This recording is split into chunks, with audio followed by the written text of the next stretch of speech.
이제 독주회 할 때 문이 열리고 뭐 연주자 입장하시겠습니다 하고 이렇게 나가잖아요. 그럼 박수를 쳐주시고, 그때 느낌이 정말, 좀 심하게 말하면, 조금 과장해서 말하면, 구명조끼가 없이 바다에, 밤바다에 저를 딱 누가 빠뜨린, UDT에서 이런 훈련 한다 그러더라고요. 해군 특수부대에서 딱 떨어뜨리고 1시간 반 정도는 아무도 구해주지 않는.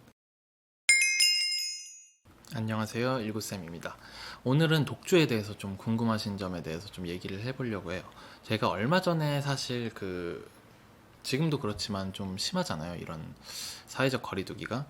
이 상황을 제가 1년 전에 당연히 예측을 못했고, 독주회를 딱 잡아놨는데 정말 소름 끼치게도 8월 30일 2.5단계 사회적 거리두기 격상 첫날이 걸린 거예요, 제 독주회가. 고민을 많이 했죠. 고민을 많이 하고 여러 사람들한테 얘기도 물어보고, 그리고 관객분들도 당연히 뭐 오시기 힘든 상황이 됐고, 저도 초대하기도 죄송한 상황이 됐고, 이래서 고민을 많이 했는데, 홀 쪽에서 취소하지 않으면은 진행을 하자. 관객이 적더라도, 무관중으로 하더라도. 그래서 저는 초대를 따로 뭐 많은 분들한테 하지도 못했고, 할 수 있는 상황이 아니었고, 그렇게 진행을 했는데, 제가 느낀 거는 일단 딱 무대에 들어설 때부터 모든 분들이 이제 마스크 끼고 계시고 거리두기를 한 상태에서 정말 눈만 딱 떠 있는 그런 상황에서 연주를 하게 되니까, 아무래도 좀 분위기적으로는 저도 처음 느껴본 그런 느낌이었고, 연주 관련해서는 사실 너무 잘하고 싶죠. 그리고 연습실에서, 저 이번에 이제 문재원 피아니스트랑 했는데, 연습실에서 어느 순간에 와, 너무 잘 맞다, 너무 좋다, 이렇게만 했으면 좋겠다, 이렇게 많이 바라기도 했고, 정말 잘하고 싶은 마음은 항상 똑같은 것 같아요. 그래서 최대한 마음을 편하게 먹으려고 했지만, 아무래도 무대는 역시 저는 저의 경우에요, 이거. 근데 연습실보다는 정말 소리 컨트롤하기가 좀 어렵고, 그리고 뭐 앙부셔나 이런 것도 좀 릴렉스하기가 어려워서 굉장히 좀 어려움을 겪었고, 누누이 말하자면 저의 경우인데,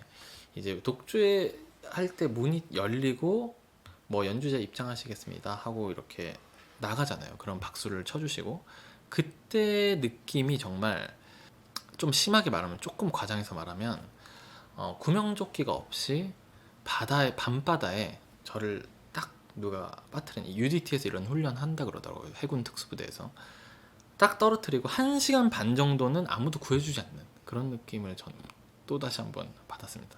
물론 박수 받을 때 연주를 하는 중간중간에 굉장히 좋은 부분도 있고 굉장히 행복한 이런 순간들도 있지만, 역시 내가 떨리는 부분들, 그리고 손가락 컨트롤 같은 것들이 힘든 부분들, 그래서 이런 거에서 내가 도망칠 수 없다는 점. 앞에는 관객이고 뒤에는 벽이잖아요.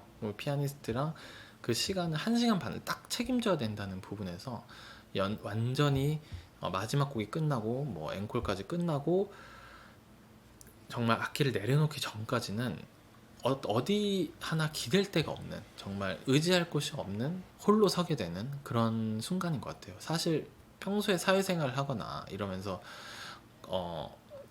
그냥 생활할 때는 이런 거를 느끼기는 쉽지가 않잖아요. 그래서 이런 거를 느끼고 연주하고 해결해 나가는 거는 사실 연습실에서는 아무리 뭐 이미지 트레이닝을 하고 녹화를 하고 한다 해도 비교할 수 없게 그런 좀 긴장되는 순간인 것 같아요. 조금은 아쉽다. 많은 분들을, 제 친한 분들마저도 이렇게 초대를 많이 못해서 아쉽다, 이런 생각이 많이 들었고, 그럼에도 불구하고 제가 초대를 안 했는데도 불구하고 정말 뭐 꽃다발 같은 거 들고, 조그만한 정말 선물 같은 거, 초콜릿 들고 와주셔서 진짜 끝까지 박수를 열심히 쳐주신 소수의 관객분들한테 너무 이 자리를 빌어서 감사드리고, 그리고 못 오신 분들도 문자나 뭐 전화나 진짜 응원의 그런 메시지를 보내주셔서 저는 그런 분들의 힘으로 그래도 재밌게 즐겁게 잘 한 것 같아요. 저는 이게 세 번째 독주회였고요. 세 번째, 한국에 돌아온 뒤에 세 번째 독주회였고, 제가 독일에서 온 지 한 4년째 정도 되는 것 같은데, 그래도 1, 2년에 한 번씩은 꼭 하려고 하거든요. 바쁘더라도. 그래서 앞으로도 만약 내년이나 내후년에 하게 된다면 그때는 좀 많은 분들을 초대할 수 있었으면 좋겠습니다. 네, 오늘 영상에서는 일단 독주회라는 거에 대해서 일반 분들한테도 그렇지만 음악하는 분들한테도 조금은 거리가 먼 단어일 수도 있고 궁금해하시는 분들이 많아요, 실제로. 그리고 학생들, 뭐 대학교 졸업할 때쯤 된 학생들, 유학 갔다가 들어오려고 하는 학생들은 독주를 도대체 어떻게 하는 거고, 얼마가 들고, 어떤 절차를 통해서 진행을 해야 되는 건지 궁금해하고 물어보는 경우가 많은데, 그거에 대해서 조금 말씀을 해드릴게요. 독주를 딱 생각해 봤을 때 필요한 게, 크게 필요한 게 두 개죠. 세 개죠. 홀, 연주할 수 있는 장소, 그리고 연주하는 사람의 이 준비가 돼야 되겠죠. 제가 연주자면 제가 프로그램이 준비가 돼야겠죠. 그리고 관객. 이 세 가지가 필요한데, 이 세 가지를 만약에 내가 동네에 있는 정말 뭐 주민센터나 이런 거 제가 대관해가지고 제가 거기서 연주를 하고 관객들을 초대해서 관객들이 오면 그게 독주회죠. 네. 어디든. 근데 이제 프로 음악가들이 특히 유학 갔다 와서 귀국 독주회라든지 그 이후에 이제 뭐 여러 선생님들의 독주회는 특정 이제 홀에서 많이 진행을 하게 되는데, 대표적으로는 예술의 전당, 그리고 뭐 세종문화회관, 금호핫돌, 영산핫돌, 뭐 이런 곳들이 있고요. 이런 곳들은 이제 개인으로 대관을 할 수가 없어요. 대관자가 이제 기획사가 돼야 되고 회사를 통해서 이렇게 연주를 많이 해요. 그렇게 해야 되고. 그래서 간단하게 말씀드리면은 이제 내가 직접 하는 게 아니라 나는 연주만을 딱 준비를 하고 대관과 관객을 에 대한 부분들을 기획사한테 이제 맡기는 거죠. 그러면 기획사는 대행비를 어느 정도 받고요. 그 다음에 대관을 진행을 해줘요. 그래서 뭐 저의 프로필이나 프로그램을 가지고 이제 예술의 전당이라든지 금호 아트홀이라든지 그런 곳에서 대관 공고가 나면 이제 연주자 프로필로 대관을 넣고 성사가 되면 뭐 인쇄물, 홍보물 이런 것들을 제작하는 것을 도맡아서 하고요. 그리고 뭐 티켓팅, 그리고 무대 뒤에서 케어하는 부분, 여러 가지 부분들을 신경을 써주면서 연주자는 그냥 연습만 해서 무대 오르기만 하면 되게, 옷 입고 무대 오르기만 하면 되게끔 해주는 게 대행 공연 기획사의 역할이에요. 그래서 저는 뭐 다행히도 제가 유학 거의 끝날 무렵에 제 친구가 공연 기획사를 하고 있어서, 그 친구가 그 졸업 1년 전인데 지금 넣어야 된다, 지금 가자, 뭐 이렇게 연락을 해가지고 그게 뭔 소리냐, 지금 내 졸업이 1년이 남았는데 졸업할지 안 할지도 모르겠는 마당에. 그러니까 친구가 그래도 해놓는 게 좋다, 미리. 그리고 1년 반 전 이렇게 대관을 진행을 하기 때문에 그때 저도 이제 이게 정말 치열하구나, 미리 해야 되는 거구나 이렇게 알았고, 그래서 운 좋게도 저는 유학 그 졸업 시험 1년 전에 이미 그 기국독주의 예술의 전당에 운 좋게 대관이 돼서, 그것도 이제 경쟁이 좀 치열하거든요. 그래서 돼서 기국독주회를 뭐 졸업을 6월에 하고 이제 한국에 오자마자 12월에 독주회를 하게 됐었어요. 그래서 그때 이제 이런저런 시스템에 대해서도 알았고, 정말로 기획사 능력이 좋으면 좋을수록 굉장히 편해요. 연주자는 그냥, 물론 뭐 독주라는 게 편할 수가 없겠지만 그 여러 가지 부차적인 거는 신경을 많이 안 써도 되게 이렇게 할 수 있고, 연습에 집중하고 무대에 서는 거에 집중을 할 수가 있습니다. 네. 비용에 대해서 궁금하신 분이 많을 것 같아요. 기획사한테 주는 돈에는 이제 대행비라고 이제 여러 가지 일처리나 대관하는 거나 이런 비용에 대한 부분이 있고, 그리고 디자인, 뭐 홍보물, 포스터, 전단, 프로그램북 이런 것들을 디자인하는 디자인비, 그리고 인쇄비, 이런 것들을 이제 기획사를 통해서 보통 처리를 하게 되고요. 그래서 대행비, 인쇄, 디자인, 영상, 뭐 홍보물 이런 것들을 이제 지불을 하는데, 이게 뭐 100만 원에서 거의 300만 원까지도 이렇게 생각을 하셔야 돼요.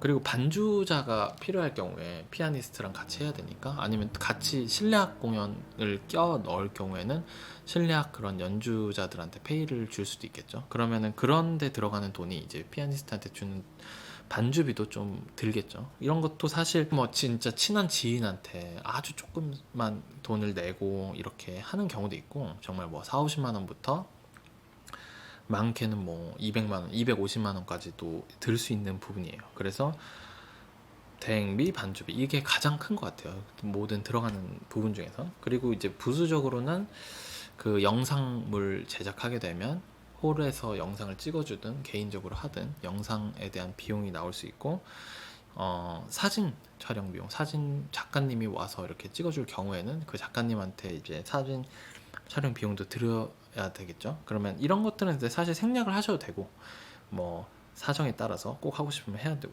되고, 피아노 조율비 이런 거나 이제 부대 시설 사용비 같은 것들이 홀 측에서 이제 나와요.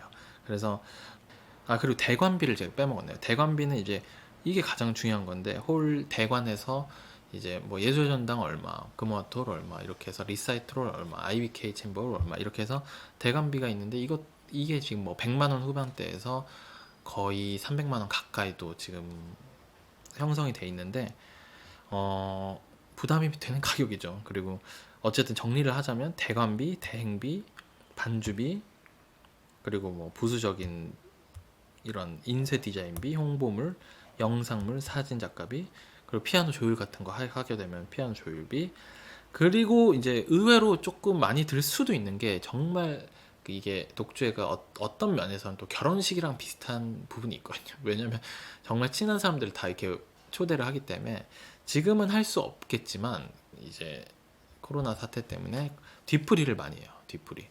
뒤풀이가 굉장히 중요하고 어떻게 보면 좀 부담되기도 하는 그런 부분일 수도 있는데, 연주자한테는 뒤풀이 비용이 꽤 나옵니다. 뭐 치킨 먹어도 뭐 한 10명끼리 할 수도 있고 50명이 할 수도 있고, 정말 큰 뒤풀이는 막 50명이 넘어가는 뒤풀이도 있는데, 이런 뭐 비용이 나오겠죠. 뭐 술도 한잔 하고 치킨 먹고 이렇게 하면 이런 비용까지 해서, 그래서 지금 제가 굳이 계산을 안 할게요. 이게 사람마다 편차가 너무 크기 때문에 합쳐서 계산을 할 수 없지만, 이 정도 돈들이 들고 부담되죠. 많이 들죠, 돈이. 그리고